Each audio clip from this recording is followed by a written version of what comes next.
बिस्मिल्लाहिर्रहमानिर्रहीम। राशिद याकूब खान, मुज़फ़्फ़राबाद ठोठा का ये माजरीन कैंप है और यहाँ से हम करने जा रहे हैं एक्सप्लोर कश्मीर और बात करेंगे 5 अगस्त 2019 की, क्योंकि 5 अगस्त 2019 कश्मीरियों की तारीख़ का वो बदकिस्मत दिन है कि जब इंडिया ने, मोदी सरकार ने 370 और 35A का ख़ात्मा करके कश्मीरियों से उनकी शनाख्त छीन ली थी। आज हम इस मॉडल कैंप में आए हैं, इस विलेज में आए हैं और यहाँ उन लोगों से बात करेंगे जो मकबूजा कश्मीर से हिजरत करके कश्मीर आए थे, इस आज़ाद कश्मीर के इस इलाके मुज़फ़्फ़राबाद में आबाद हुए थे। आज इन लोगों से बात करेंगे और इनसे जानेंगे कि इनकी ज़िंदगी यहाँ कैसे गुजर रही है अपनों के बगैर।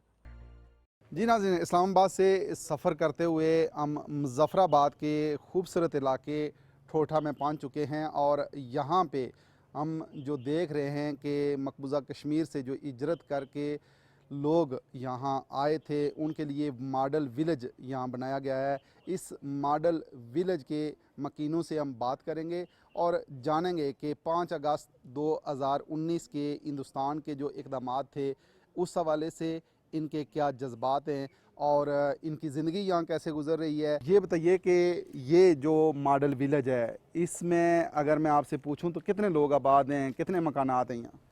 यहाँ पर 470 के करीब मकानात हैं और 530 के करीब फैमिलीज यहाँ पर आबाद हैं। अच्छा। तो ये एक पूरे आज़ाद कश्मीर में रेफ्यूजीज़ के लिए एक मॉडल विलेज है जो आप देख सकते हैं। अल्हम्दुलिल्लाह एक अच्छी कंडीशन में यहाँ पर एक महाजरीन के लिए एक विलेज बनाया गया जिसमें हर किस्म की फैसिलिटीज़ यहाँ पर हमारे पास मौजूद है। ठीक है, स्कूल, मस्जिद, कब्रिस्तान सारी चीज़ें हैं? अल्हम्दुलिल्लाह स्कूल है, मस्जिद है, कब्रिस्तान है, हॉस्पिटल है। तो जो बुनियादी सहूलियात हैं जो मैसर होनी चाहिए वो हमारे पास अल्हम्दुलिल्लाह के करम से यहाँ पर मौजूद है। क्या कहेंगे कि 5 अगस्त 2019 को जो हिंदुस्तान ने कदम उठाया, 370 और 35A का ख़ात्मा किया, आप समझते नहीं हैं कि कश्मीरियों की जो शनाख्त छीनी गई है, इस हवाले से जो मकबूजा कश्मीर में आबाद लोग हैं उनके क्या जज्बात हैं, आप लोगों के क्या जज्बात हैं, क्या कहेंगे? देखें जिस तरह हिंदुस्तान ने 5 अगस्त को ये कश्मीर के खसूसी हैसियत जो थी उसको ख़त्म किया। अगर ये खसूसी हैसियत को भी हम नहीं मानते थे, हम मुकम्मल आज़ादी के साथ और अपने तकमील पाकिस्तान के लिए हम ये जदोजहद जारी रख जो जदोजहद जारी थी। तो हिंदुस्तान ने ये इकदाम उठा के अक़वाम मुत्तहिदा की पास करदा करारदादों की खिलाफ वर्जी की है। ख़ुद उसके जो नुमाइंदगान थे, जो उसका नेहरू वज़ीर आज़म था, उन्होंने कहा था कि कश्मीरी अपना फ़ैसला अपनी मर्ज़ी से करेंगे। तो ये हिंदुस्तान की एक चाल थी जिसने कश्मीरियों को जो अक्सरियत के अंदर थे उनको अक़लियत में तब्दील करने के लिए ये कश्मीर की खुसूसी हैसियत को ख़त्म किया। और आपने देखा कि 30 लाख से ज़ायद उन्होंने वो अपने डोमिसाइल बनाए हैं और कश्मीरियों को इनकी जो अक्सरियत थी उसको अक़लियत में तब्दील करने के लिए, ताकि आइंदा आने वाले वक्त में जब रायशुमारी होगी तो वो इस एच को जो हमें हासिल है उसको ख़त्म करने के लिए उसने कश्मीर के खुसूसी हैसियत ख़त्म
एक ऐसे शख्स मौजूद हैं, असगर इनका नाम है, और इनकी जो वालदा हैं वो इधर हैं, पाकिस्तान में हैं, मुज़फ़्फ़राबाद में, और इनके वालिद साहब बहनें वो मकबूजा कश्मीर में हैं।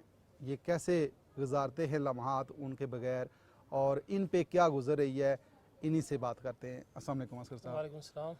असगर साहब, सबसे पहले तो ये बताइए कि आपके वालिद साहब उधर हैं, वो कैसे उधर रह गए और आप लोग इधर आ गए? आप लोग कितने लोग इधर आए थे और वहाँ कितने फैमिली मेम्बर उधर मौजूद हैं? हमारी फैमिली 11 अक्टूबर 1990 में जब पूरा इलाका हिंदुस्तानी बर्बरियत जुल्म की वजह से हिजरत करने पे मजबूर हुआ, तो हमारी फैमिली भी उस कारवां का हिस्सा बनी। मेरे वालिद साहब घर में मौजूद नहीं थे, तो चूँकि एक सरकारी मुलाजम थे, इस वजह से वो हमारे साथ शामिल ना हो सके।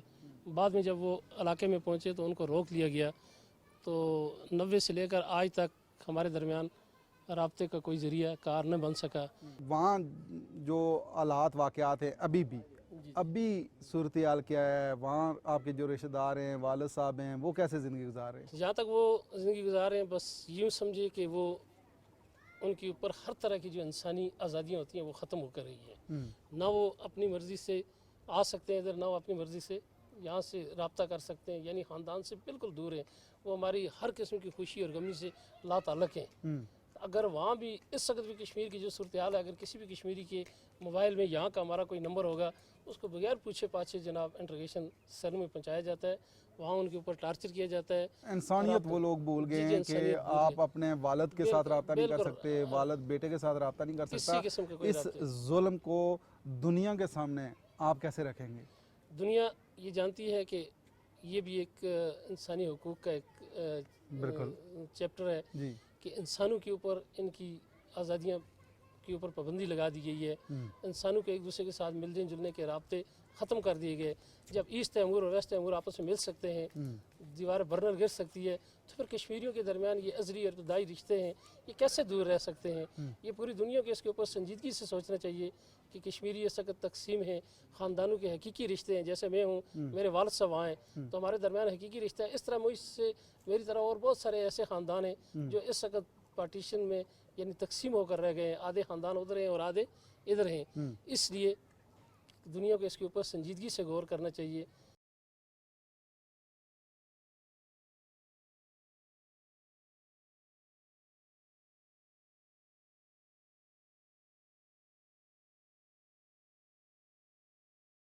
दो हज़ार 19 कश्मीरियों की तारीख़ का वो बदकिस्मत दिन है जिस पे आज हम बात कर रहे हैं कि जब कश्मीरियों की शनाख्त छीन ली गई। हिंदुस्तान के वो इकदाम जिसमें 370 और 35 ए का ख़ात्मा किया गया।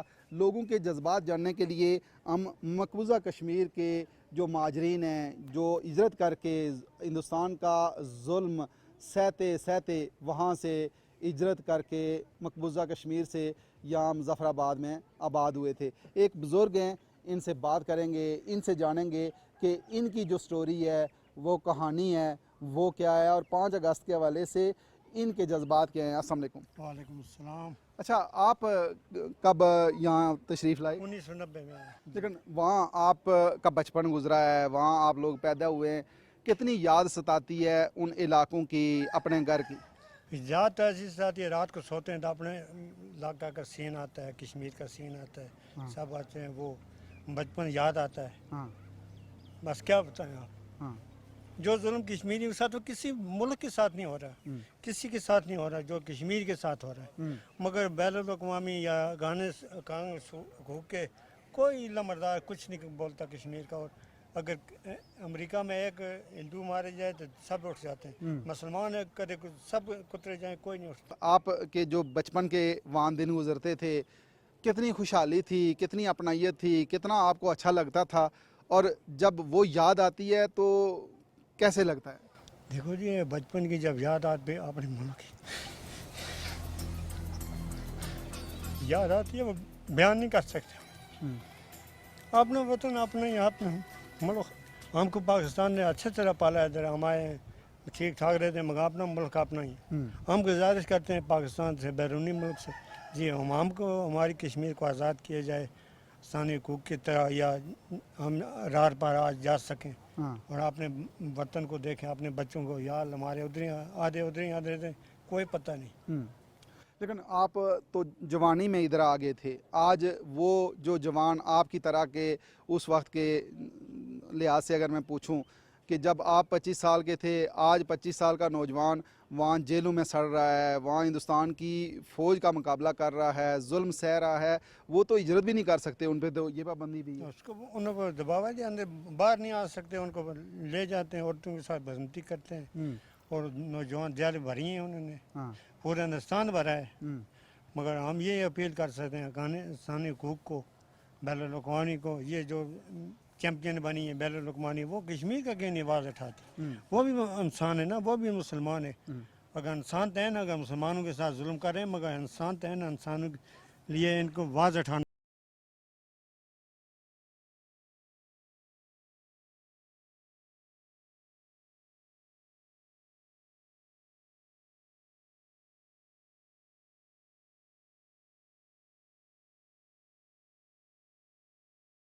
मकबूजा कश्मीर के हवाले से बात हो रही है और बात हो रही है 5 अगस्त 2019 के हिंदुस्तान के उन इक़दामात के हवाले से कि जब 370 और 35A का ख़ात्मा हुआ था। ये वो इक़दामात थे जिससे कश्मीरियों की शनाख्त छीन ली गई। लेकिन कश्मीरियों पे जब क़यामत टूटी तो कश्मीरी बाज नहीं आए, बाहर निकले, एहतजाज किया, जिसके नतीजे में मकबूजा वादी को जेल में तब्दील कर दिया गया। उसके नतीजे में अगर देखें तो वहाँ की ख़वातीन का बड़ा रोल रहा है, वहाँ की जो बहादुर माएँ बेटियाँ हैं वो भी बढ़ चढ़ कर आगे बढ़ी और हिंदुस्तानी फ़ौज के ख़िलाफ़, हिंदुस्तानी हुकूमत के ख़िलाफ़ सरापाए एहतजाज रही और अपने भाइयों को, अपने बुज़ुर्गों को ये कहती रही कि हिंदुस्तान के इन इक़दामात के ख़िलाफ़ सीसा पलाई दीवार बन जाएँ। मेरे साथ मकबूजा कश्मीर से जो ख़वातीन मौजूद हैं, इन्हीं से बात करते हैं कि ये वो क्या जज्बात रखती हैं, अपनों के बगैर इनकी ज़िंदगी कैसे गुजरती है और जिस तरीके से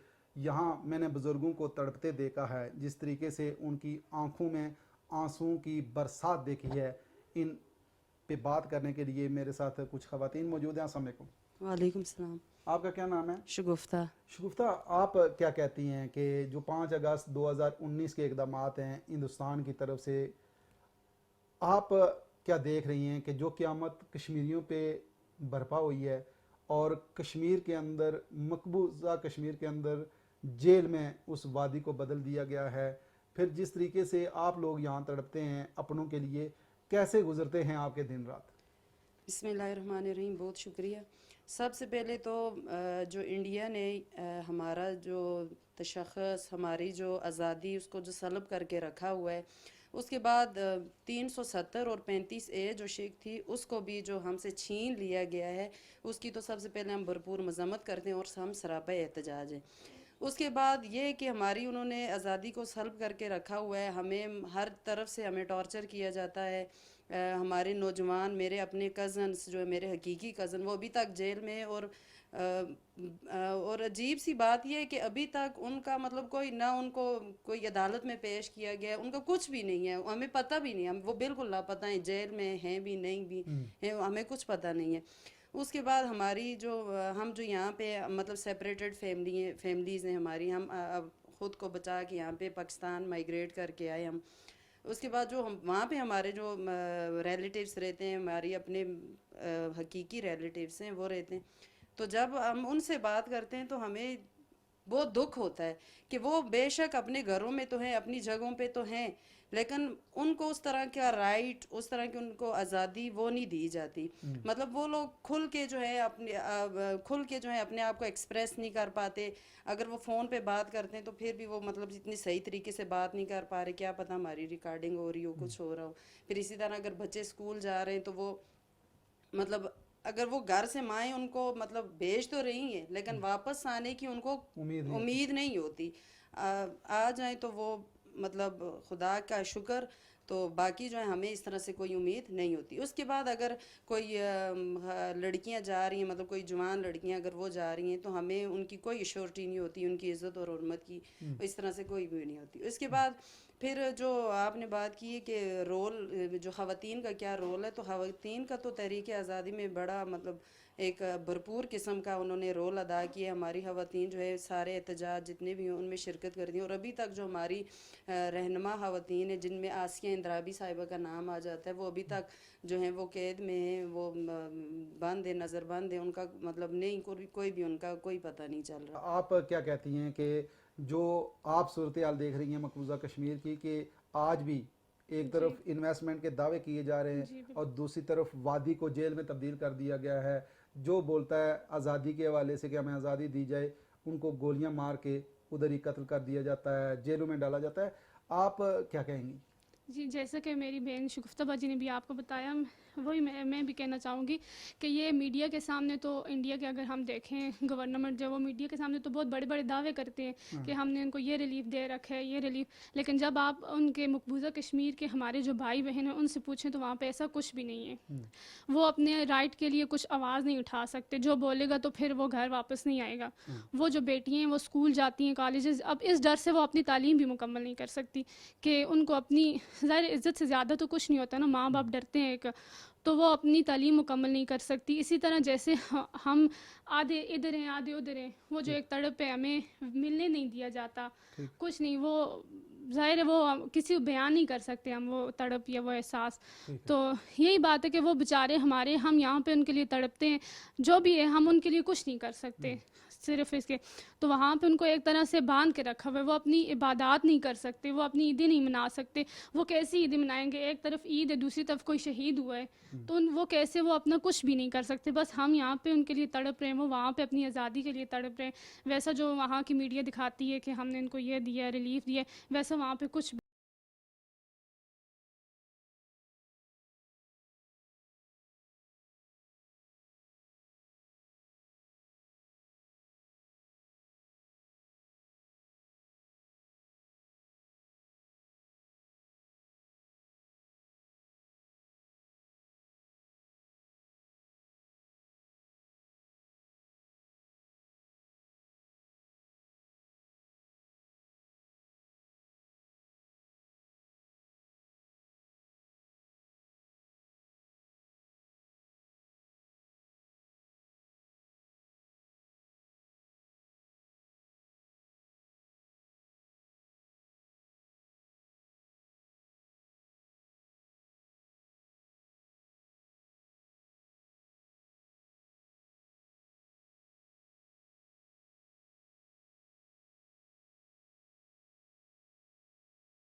मेरे साथ मौजूद हैं, इनसे बात करते हैं, इनकी कहानी, इनकी स्टोरी, इन्हीं की ज़बानी जानते हैं।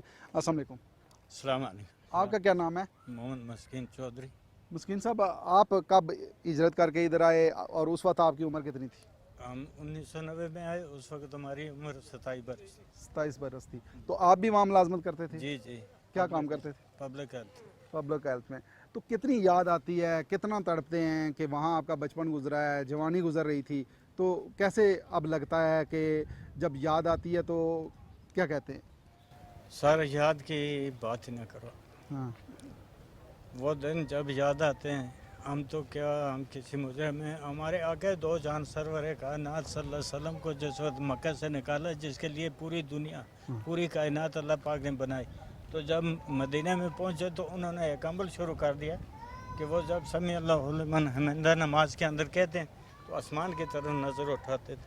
तो उनके साथ जो सहाबा इकराम थे, उन्होंने आपस में एक दूसरे से बात की कि नबी पाक सल्लल्लाहु अलैहि वसल्लम ने मक्का से आकर एक नया अमल शुरू कर रखा है, ज़रा हम पूछते हैं ये अगर अल्लाह की तरफ से हुक्म है तो फिर हमें भी बताएं, हम भी करें। तो नबी पाक सल्लल्लाहु अलैहि वसल्लम को जब हज़रत उमर बिन खत्ताब ने अर्ज़ किया कि अल्लाह के नबी, हिजरत के बाद आपने एक अमल शुरू किया, अगर अल्लाह की तरफ से हुक्म है तो फिर हमें भी हुक्म करें, हम भी पर। तो नबी पाक सल्लल्लाहु अलैहि वसल्लम ने रो के वो उन्होंने कहा कि मेरे साहबा, मुझे मक्का याद आ रहा है जिसके लिए पूरी कायनात बनी, और उसको भी अपना वो मादरी वतन जाए पैदाश अपनी याद आ रही है, तो हमें क्यों नहीं आई। जी नाज़रीन, कहते हैं कि शहीद की जो मौत है वो कौम की हयात है। मेरे सामने बोर्ड पे एक अजीम मुजाहिद की तस्वीर नज़र आ रही है, शहीद मोहम्मद अफजल गुरु। 9 फरवरी 2013 का वो बदकिस्मत दिन था जब अफजल गुरु को फांसी पे सिर्फ इसलिए लटकाया गया कि ये आज़ादी मांगते थे। ये हिंदुस्तान की फ़ौज से हमेशा यही मुतालबा करते थे, हिंदुस्तान की हुकूमत से यही मुतालबा करते थे कि हमें आज़ादी दी जाए, कश्मीरियों को उनका आके खुद इरादियत दिया जाए, और इस जुर्म की पादाश में उनको सूली पे लटकाया गया। आज एक और नौजवान है जो हम महाजर कैंप में बात कर रहे हैं, उन माजरीन से जो मकबूजा कश्मीर से हिजरत करके इस पार तशरीफ़ लाए थे। इनसे बात करते हैं। अस्सलाम वालेकुम। अस्सलाम। आपका क्या नाम है? इम्तियाज़ भट्ट। इम्तियाज़ भट्ट साहब, आप क्या कहते हैं कि जो शहीद अफजल गुरु हैं और इस तरह के हज़ारों शोधा हैं जिनका जुर्म सिर्फ यही था कि वो आज़ादी मांगते थे और उनको सूली पे लटकाया गया, उनको गोलियां बरसा के उनको शहीद किया गया, आप क्या कहते हैं कि कब तक हिंदुस्तान की जो फ़ौज है, हिंदुस्तान की जो हुकूमत है, इस तरह के इक़दामात करके कश्मीरियों का मुंह बंद करने की कोशिश करेगी? ये जो कज़िया है ये 1948 से स्टार्ट हुआ, जब इंडिया ने एक आज़ाद रियासत पर अपनी फ़ौजें उतारी तो वहाँ से कश्मीरियों ने अपनी चीखों पुकार शुरू की। तो उसके बाद से आज तक तकरीबन 5 लाख लोगों को शहीद किया गया। इस तरह हज़ारों ख़वातीन की असमदरी की गई, और आज भी हम हिंदुस्तान के जेलों में आज भी सैकड़ों ख़वातीन, जिसमें आसिया अंद्राबी की क़यादत में असीरान हैं, और इस तरह सैकड़ों नौजवान जो हैं इंडिया गया, और उसने इंटरनेशनल कम्युनिटी में कमिटमेंट की कश्मीरियों के साथ कि हम राय शुमारी का हक़ देंगे। लेकिन बदकिस्मती से वहाँ से लेकर आज तक फिर एक और हादसा हो गया कश्मीर में। एक तो 1948 में हुआ, और फिर 5 अगस्त 2019 को जो रई सही कसर थी इंडिया ने, वो भी एक आज़ादी, थोड़ी बहुत आज़ादी थी। कश्मीर के अंदर, मकबूजा कश्मीर के जवानों के अंदर, बच्चों के अंदर जो हिंदुस्तान के ख़िलाफ़ नफ़रत बढ़ती जा रही है, वो जितनी मर्ज़ी इन्वेस्टमेंट करे, वो जो मकबूजा कश्मीर में रहने वाले लोग हैं उसकी इन्वेस्टमेंट को जूते की नोक पे रखते हुए वो एक ही नारा लगाते हैं कि हमें आज़ादी दी जाए। ज़रूर अक़वाम मुत्तहिदा और अक़वाम आलम इस पे गौर फरमाएंगे, इसलिए कि कहीं ऐसा ना हो कि ये खित्ता जंग की लपेट में आ जाए। इसी के साथ ही राशिद याकूब खान को मुज़फ़्फ़राबाद आज़ाद कश्मीर से दीजिए इजाज़त। अल्लाह ने के बाद।